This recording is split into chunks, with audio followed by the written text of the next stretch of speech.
Hey everybody, it's Chris from Family Geekery, and this week we got too many things going on. Amber is celebrating her birthday, Danny is tied up with some schoolwork, end of school type stuff, and nobody wants to listen to me talk all by myself. So we are going to leave you with this retro rewind from last year, and this is an episode about the Crashlands 2 demo from Butterscotch Shenanigans.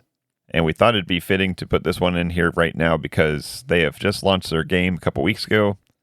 So if you're looking for a great game to play, go check it out on Steam or iOS or just about any place you can buy games. But enjoy this retro rewind, and we'll see you all next week.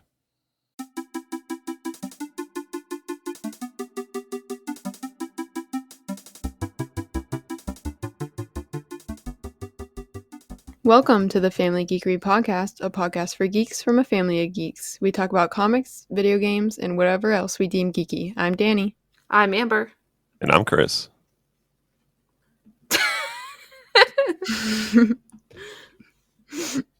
And Danny doesn't know how to intro. What are we talking about today, Danny? Butterscotch Shenanigans. Specifically, Crashlands 2, the demo. Right, Crashlands 2. That's what she meant to say, the demo. So anybody that's listened to this podcast for a while knows that Family Geekery is a big fan of Butterscotch Shenanigans, which is a game developing trio of brothers. Plus, they've got an expanded team now. And they also have a podcast called Coffee with Butterscotch. And I've listened to their podcast, I think, since the beginning. And we, as a family, have participated in the game jams that they've done. And their most recent game that they're finishing up is called Crashlands 2, and the demo is available on Steam. So that's what we're going to talk about today. Yeah. Yep. You guys big fans of Butterscotch Shenanigans. What's your favorite Butterscotch thing, like game or event, or what's your favorite Butterscotch stuff? The game jams. Game jams. How about you, Amber? I've got to agree. The game jams. Yeah. Because I haven't really played much. I never played their games. Oops. Well, you should try out some of their other games. Like Flop Rocket. You know, Flop Rocket holds a good place in my heart because I think that was actually one of the games I listed on the episode we did like 100 years ago called Games We Finished. And that was actually an emotional moment for me, like broke down and cry type moment after finishing that game. So and if you know the game or have seen the game, you would not think that would create such of a moment, but it was great. An emotional journey. That's right. One of my proudest moments. Escaping the space cave. But we'll get into what Butterscotch Shenanigans is and what Crashlands is and what Crashlands 2, the demo, is. But first, we have to talk about our... Geeky Week. That's right. Talk about our Geeky Week. So everything that we've done or anything that we've done in the last week that is nerdy or geeky, who wants to kick it off? How about you, Danny? I'm thinking. Since you look perplexed. Oh, I guess I can start then because my answer is short. I did kind of a lot of nothing because I've been super busy. But I am currently crocheting a gift for a friend, so trying to get that done before the end of the week. So, wish me luck. Good luck. Thank you. I've never tried to make a granny square blanket before. So, luckily it's for a baby, so it doesn't have to be big.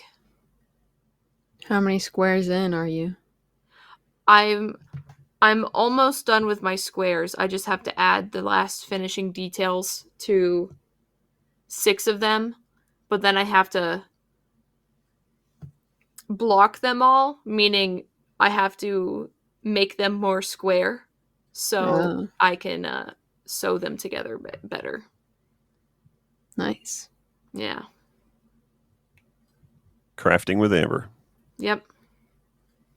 If any of our listeners out there enjoy crafting, then we dedicated a whole episode to it, right? Mm-hmm. Yeah. So go ahead and check out our back catalog. It's available wherever you're listening to this, probably. Yep.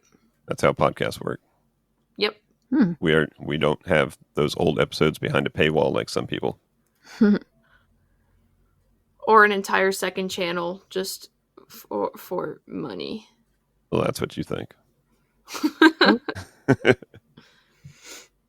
Danny and I's got a side hustle. We just didn't tell you about it. What? Is it second family geekery? Sorry, second try. I just can't get behind that business model. All right, Danny, did you come up with anything for your geeky week? Yeah, I've been playing a lot of Sims 4.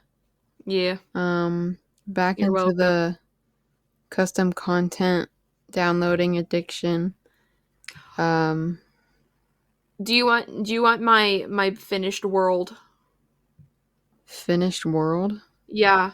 I spent months filling every single lot in the world with townies. Oh. So I can send that over and you can play it with a world full of people. But it's been fun. And I've been watching a lot of Sims YouTubers. Brings me back to the good old days. Back when the internet was honest and clean and fun. Yeah. Was it ever? No, it wasn't. I promise you. I was there at the birth, and it was dirty and nasty and scammy then. But that's about it for me. Nice. Cool. Well, I don't know if this was this past week or if I forgot to talk about it last week in the last episode, but I took a little road trip. So whenever I take a road trip, I always got to have an audiobook ready.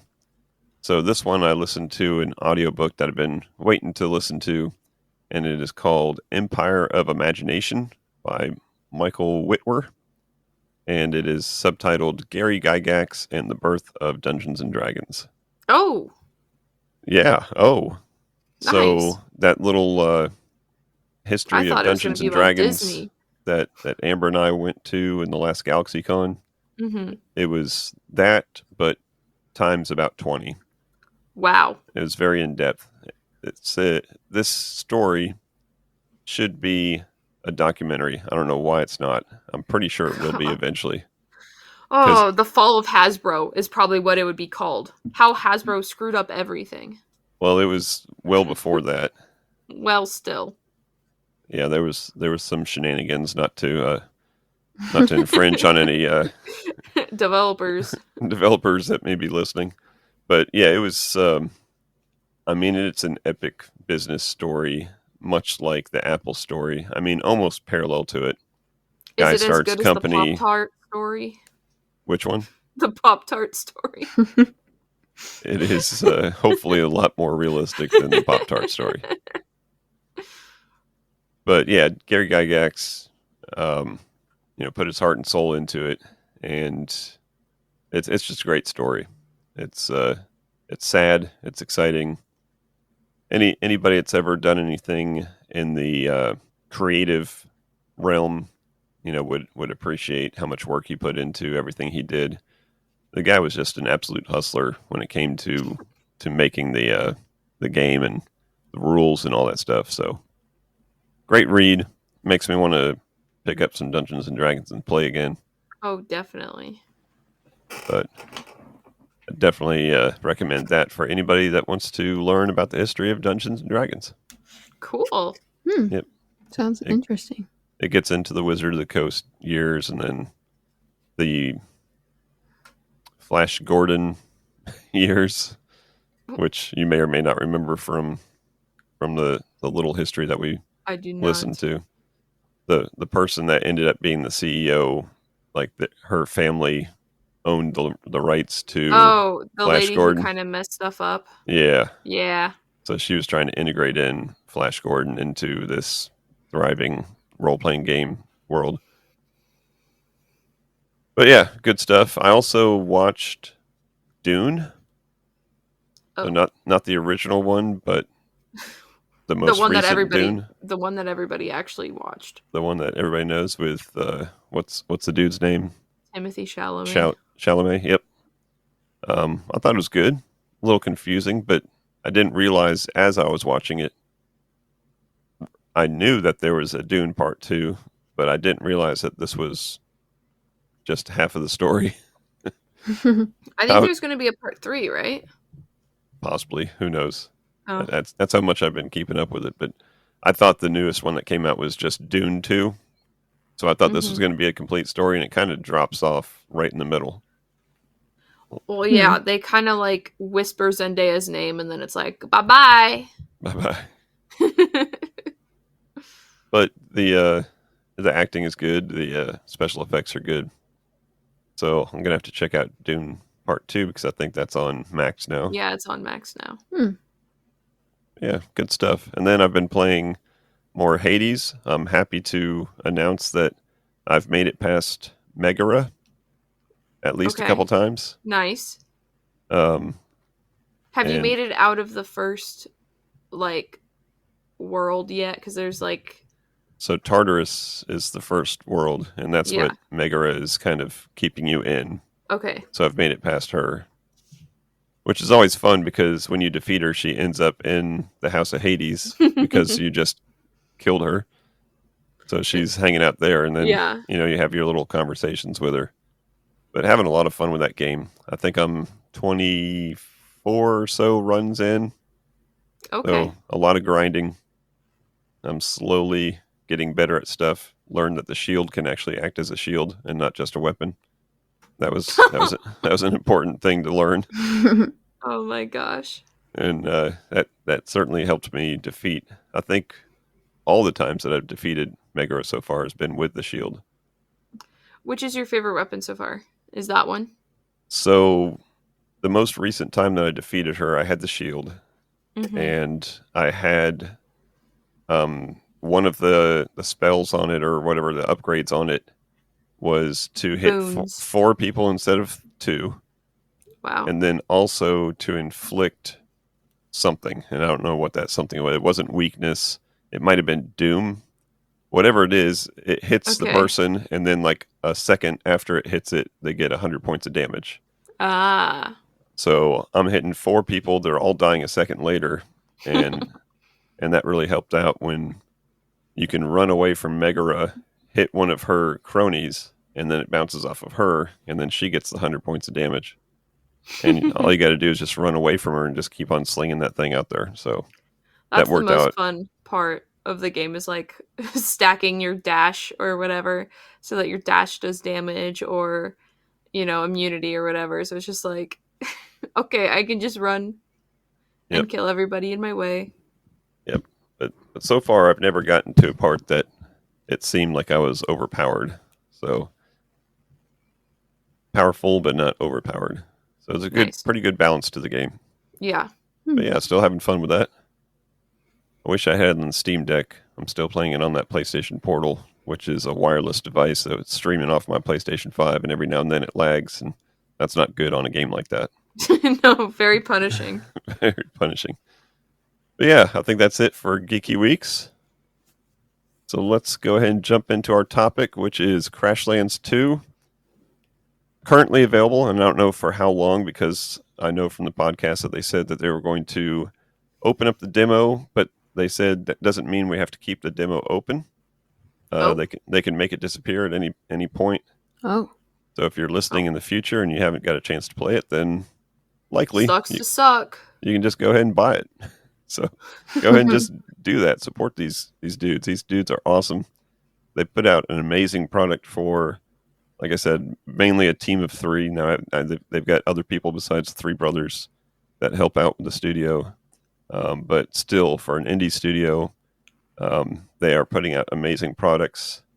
Just previous to this, I don't think you guys played it at all, but it was a game called Levelhead. And it was basically they had decided, let's make a Mario Maker, but make it much better. And they did just that. They made a Mario Maker. They made basically a platformer that is an awesome platformer, but you can also create your own platformers from it and share them with other people. And I think there's still players of that game that are doing speed runs like all the time on YouTube. Wow. And they just made an amazing game. So that's what we're going to talk about, Crashlands 2. So everybody downloaded the game, right? Yep. All right. No, I didn't do my homework. You didn't. I assigned you guys homework. I was hoping you'd follow through. So let's go ahead. Who knows off the top of their head their playtime? Mine was like an hour and 12 minutes. Okay. I think mine was about an hour. All right. So I win. I got 2.5 hours in. Nice. Whoa. So I think I finished all the quests on the thing, because all the quests that I have now say not available in demo. Okay. Did you get that far, or do you still have a couple that are open? I went to like a location that said not available on demo, but I didn't finish all the quests in the like main town that you start off in. Okay. So let's start off talking about the intro. Oh my gosh, The yes. little intro movie. Mm-hmm. What'd you guys think of that? It was adorable. So cutesy. Yeah. So Gave me feelings even though I had no clue who the characters were. So the main character being Flux, and she was in the first Crashlands. She was the main character, and basically in the first Crashlands, she got shot out of the sky or something, landed on this planet, and she is part of the, Bureau of Shipping is what it's called, and she's got packages that she was supposed to deliver somewhere, and I think in the first one you had to retrieve all your packages and something like that, but in between that game and this game, it looks like from the little cutscenes that they had that in the act of completing that, she became a hero in the world of shipping and deliveries and actually became like the emperor of deliveries or something. I forget what Ambassador. Ambassador, yeah. She is Amazon. Right.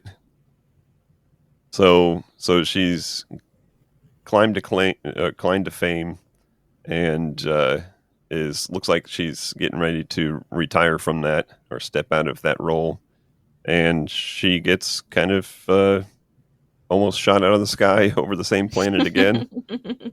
Crash lands on the planet and loses the package. In this case, it's a gift for Grandmammy, who was one of the characters in the first biomes, I believe, of the first game. Ah, gotcha. So did either of you play the first game very much? No. I did a little bit, and then I stopped. I thought it was cute.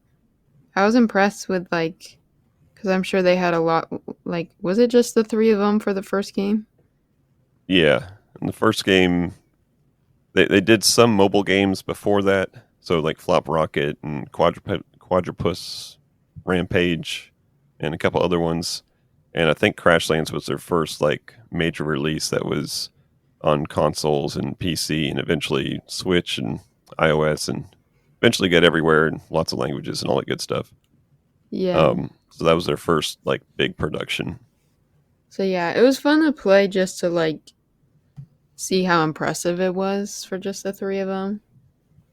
But, I don't know, sometimes I get bored with, like, story games with a lot of dialogue and a lot of, like, side quests and stuff, so that's probably why I stopped.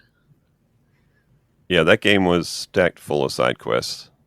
And if you are a completionist on these type of games, that would be quite the undertaking. I remember realizing only like halfway through playing that game that there was like a story quest and there was all the rest were side quests. I was trying to complete them all.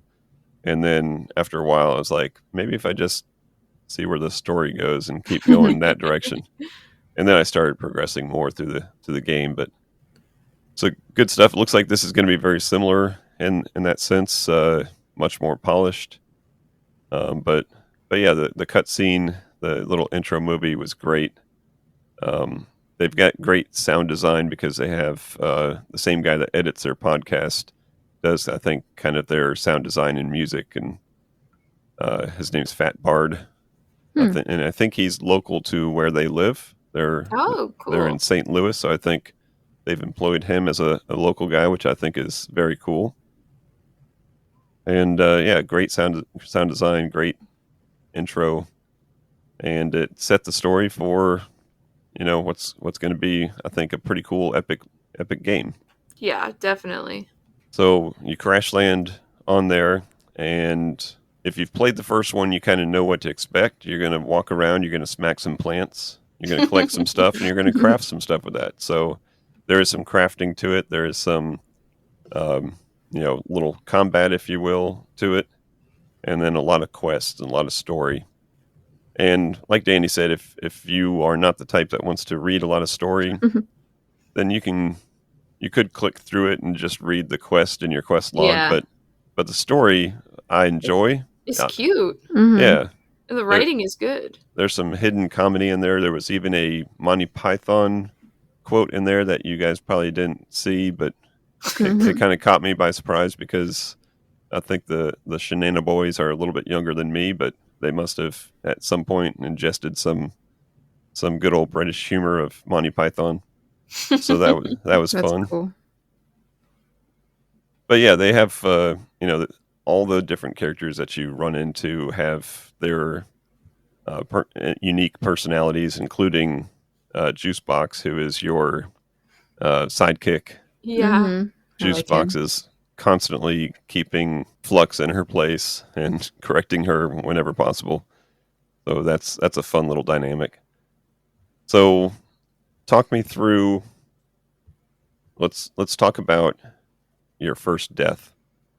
Let's I think we're all the same. Let's see if everybody died the same way the first time. I think Danny has. So Amber, describe your first death. Okay. So there's the little slug guys that are walking around. And At first I was scared of them because I was like, oh, they're just going to attack me. But then I realized they only attack you if you provoke them by hitting them or having the tree explode on them or whatever. I didn't die to the little ones, but I was exploring and found a big one and kited wrong. Was he a little different colored? It was just bigger and maybe greener. Yeah. And it kited wrong and he one-shot me. Okay. So I don't think we all died the same way the first time then. So Danny, describe your first death. Okay, so my first death, well, I noticed that the monsters didn't attack you. So I was like, okay, well, I'll attack the monster. And then he took half my health. So then I healed up and ran away. So then I was like, okay, let me just focus on my quest. And all the quests had you like crafting the stuff. And I was like, okay, let me just spend a bunch of time just getting a bunch of materials. So I was just going around smacking everything I could see. And I see this, like, I don't know, glowy thing in the ground. I'm like, oh, that probably gives me something nice. I smack it, and it blows up in my face. It says, you died. You dead. I did die once to that, but that wasn't my first death. I was like, well, that wasn't nice. I thought I was doing good. I got my stuff back, luckily. I've seen multiple of the slug guys suicide to those. Yeah. And that's how I died, was it ate the plant and blew us both up. Oh. So that was my first death. It was walking to the right of where the cabin is and finding that first glowy flower thing. And what I accidentally did was I double tapped it. So if you just single tap it, then it shows a little blow up area Red and you indicator, run out of it and you're fine. But I double tapped it and died instantly. I was like, oh, that was not good. Now, your first death, I'm sure, was not a huge disappointment, because the immediate response of finding that death animation and that death little cutscene thing was awesome. Oh, it was a joy. So you get DED, and I forget what that stands for, but but you get DED, and then there's one of those little inflatable waving men Yeah. floating yeah. around, and he's holding all your inventory for you until you can come back and gather it from him. So that was pretty cool. I have seen, like you said, I've seen some of the little docile animals getting fights and stuff, and suicide on those Yeah. plants. Did you guys run into the little shocky? Almost Yes. looks like a little dog thing. Yes, shocky. that also killed me. Okay. I was fighting it with the ranged weapon, and then I was like, oh, goodbye. Or not the Goodbye. ranged weapon, but the spiky ball things. Yeah, the stuff you throw.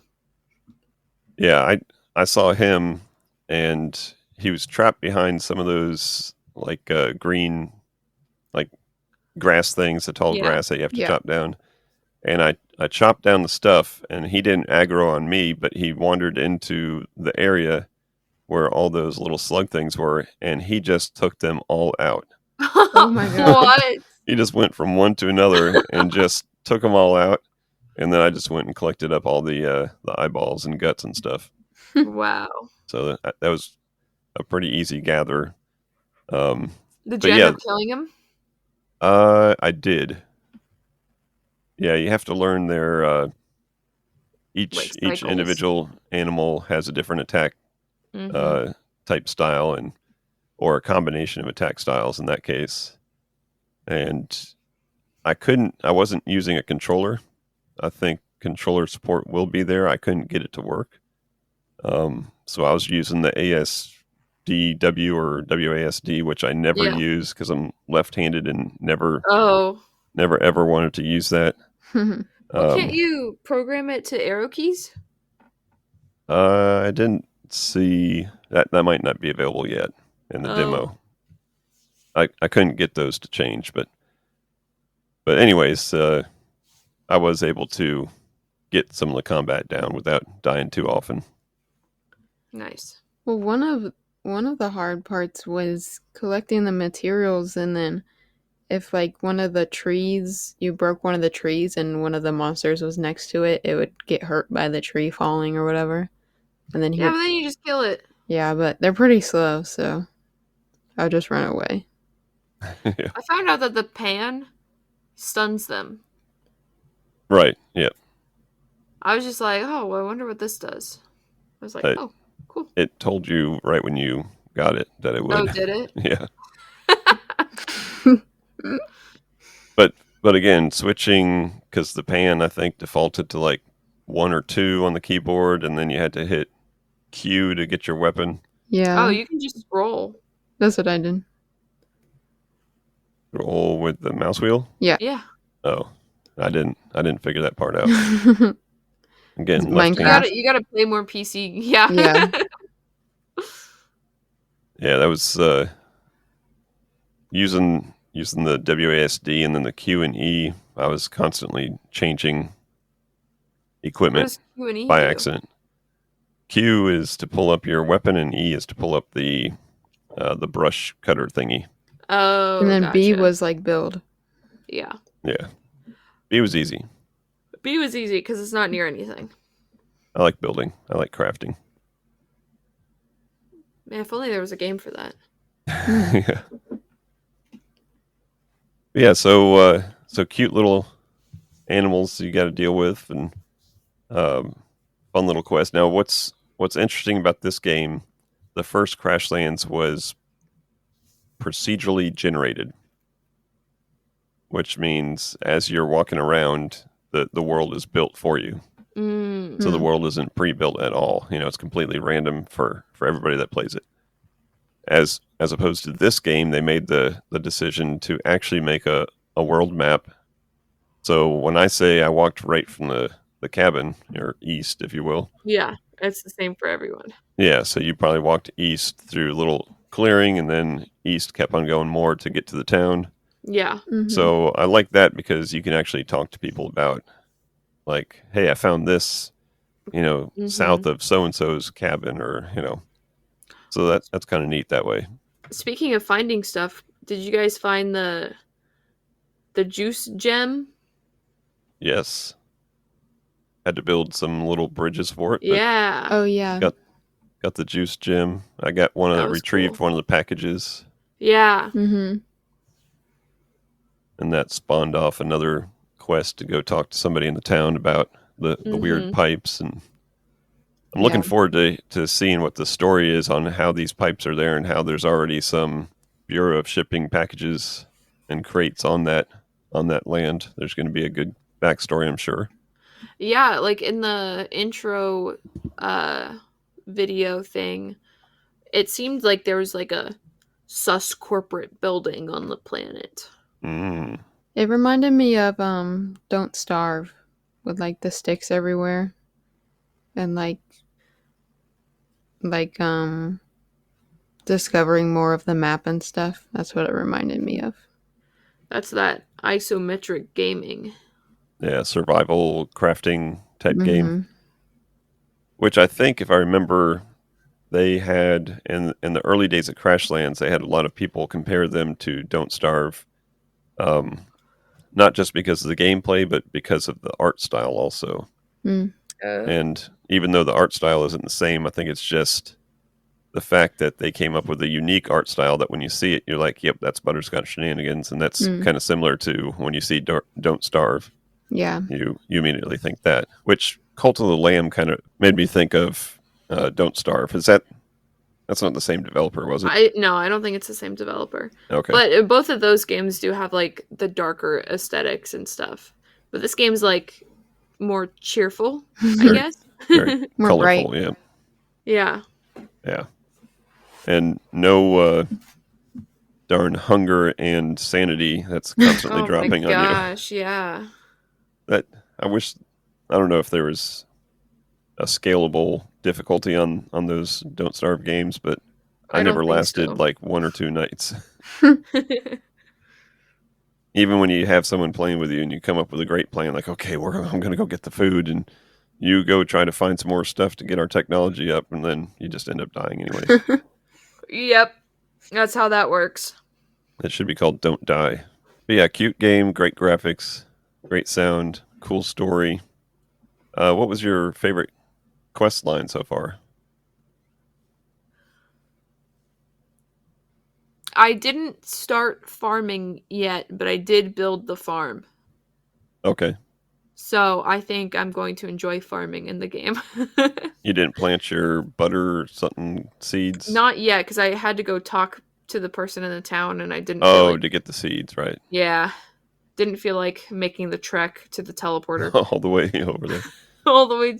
Did you guys get the teleporter? You're using the teleporter? Well... I mean, it's like 2 screens away. The town's like 2 screens away. That's too much. I used the teleporter. With like a 3-second cooldown on the dash charges? Nah. I'm just walking around. Maybe that's why I got 2.5 hours logged into the game. When I got my juice gem, I upgraded my moving speed because I'm so impatient. Yeah, I forget which one I upgraded. But yeah, the gardening or farming, that's going to be fun. Danny, do you have a favorite storyline so far, quest line? Trying to think. I like the first one when he like first crashed and he had to rebuild the house because the guy was like, "What the heck? You ruined my house. I don't trust you." And then he's like, "Okay, well if you rebuild it, I'll trust you." And then you're like buddies. Yeah. Buddies. Yeah, it's probably my favorite one. I like that guy researches stuff for you. Yeah, and so does the second buddy. Oh. I think she has some research stuff also. That's cool. I was sad to know that like you can't rebuild the guy's house after you build it. Because I was like, man, it'd be a lot more convenient if the doors were on like the bottom left side instead of the bottom right side. So because that's where I put the doors initially, was like on the right side of the house, like the east side of the house. Oh, and you can't rebuild it? No, I tried to take the doors away and it didn't let me. Oh, okay. It was like, this isn't yours. He's like, you already broke my house once. Yeah. Just leave it alone. I guess when I So rebuilt once I on finished once I finised, like, you could rebuild it while you were building it, but once I completed it, I couldn't go back and change it. Oh, okay. I didn't try that. I did move the door for when I built the extension. Oh, you gotta build an extension? Yeah, to put the second person in the house. Oh. Mm-hmm. Maybe that's why you couldn't rebuild a house. Maybe. Oh yeah, because the first part they guide you through it, right? Well, I don't think they tell you exactly where to put things. Yeah. Oh, I guess that's right. They just have the little squares. You just figure Yeah, out they just tell you where you can and can't put things. the posts go in the corners and then Yeah. the walls go between them. That makes sense. But yeah, you have to build an extension for your second buddy. Ah. Man, they putting you to work. Yeah, might as well. I mean, you did wreck the guy's house. Yeah. And that's kind of a recurring joke that happens over and over again, that Juicebox just doesn't let you live down. One thing I love is the little, I guess, like, emoticons that pop up during the speech bubbles. Oh, yeah. Like, when they're above reacting the to each other. Yeah. I just think those are so cute. It's like the blushy faces and the angry faces and stuff. It's adorable. Right. Yep. So, have you guys both wish list the game on Steam yet? I already had. Okay. I think. When I pulled it up, it said, I think that it was on my wish list. So. Well, make sure you do that. And anybody listening, make sure you do that because that helps the algorithm. That helps out the Shenanigans boys with their Steam discovery algorithm. So make sure you do that. They are very smart about the business of like Steam and stuff. They talk about it in their podcast, which is 400 something episodes in. Wow. So if you want to learn a lot about the games industry, go ahead and start listening to those 400 episodes. Nice. But yeah, they really analyze some stuff as much as you can learn. You know, there's a lot of stuff hidden behind, you know, secret trapdoors of Steam and all the other platforms, but they do a lot of research on it and figure out what you have to do, and they're very emphatic on everybody wish listing, so that must help them somehow, I'm guessing. The original Crashlands is only $1 right now. Oh. Yeah. It's 90% off. Yep. I think that's to help drum up some customers. For the new one. Yep. Makes sense. So yeah, I don't think they've announced a release date yet, but I think they must be pretty close. I think they're gathering some feedback from this demo, and they're going to use that to implement in whatever changes they need to before they release it. I mean, if there's one good thing to say about a demo and not like an early access, I didn't have a single bug. Like, it's crazy. Like, there's all kinds of games that come out and they're like, oh, like, early access, or, oh, it's the full game, and they're, like, still so buggy, but, like, I didn't have a single bug.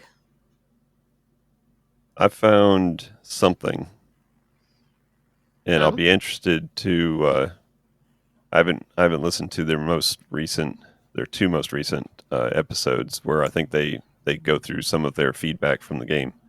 I'll be interested to see if anybody else had the same thing.